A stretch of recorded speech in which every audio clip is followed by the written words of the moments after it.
What's up, everyone? Welcome to Power Play with CJ. As many of you know, during the off season, finding inspiration to do pieces is tough. But I saw a tweet from John Ondrasik, lead singer for Five for Fighting, obviously one of the best band names in the history of music.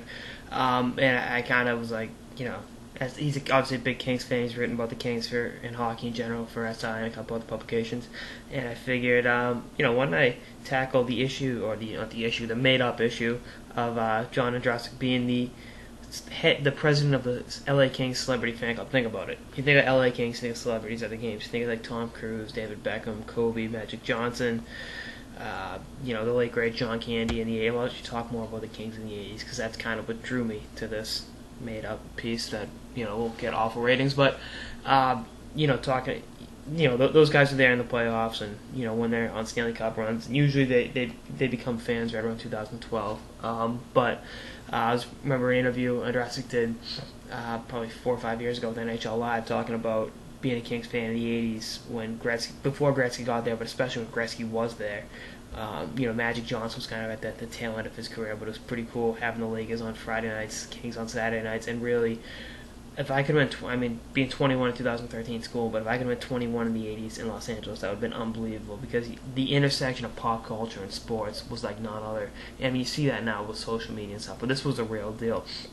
Hollywood, City of Angels, and, just great sports franchises coming together, and, Fernando made, the Raiders were in LA, and, like I said, that's one of the coolest areas, and probably the coolest city in America, one of my favorite places to visit, and, That's kind of what drew me to the piece, and going more so with John Ondrasik. As much as the song Superman was a tribute to first responders and 9/11 and stuff, and as it should be, I always associate it with Wayne Gretzky. I know that was kind of a rumor that it's about Gretzky, and just the lyrics are awesome, and just to put Gretzky in that mold is like, that's pretty cool. So that's my own little interpretation of a song, but I think going a step further. Being a loyal fan, first of all, being a loyal hockey fan in LA, all these years. I mean, LA is, I hate to blast my fans in LA, but it's kind of a bandwagon town.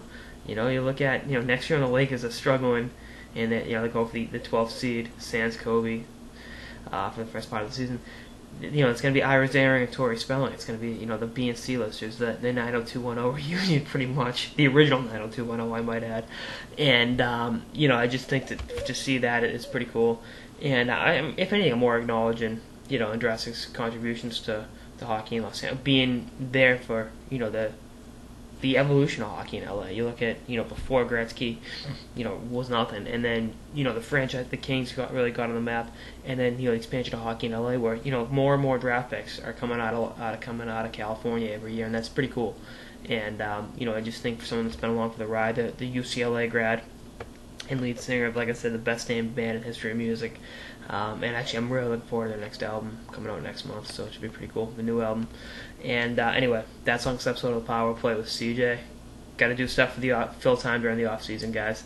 On why John Ondrasik from Five for Fighting should be the face of LA Kings celebrity fans. Stay tuned for episodes throughout the off season and beyond. Later, guys.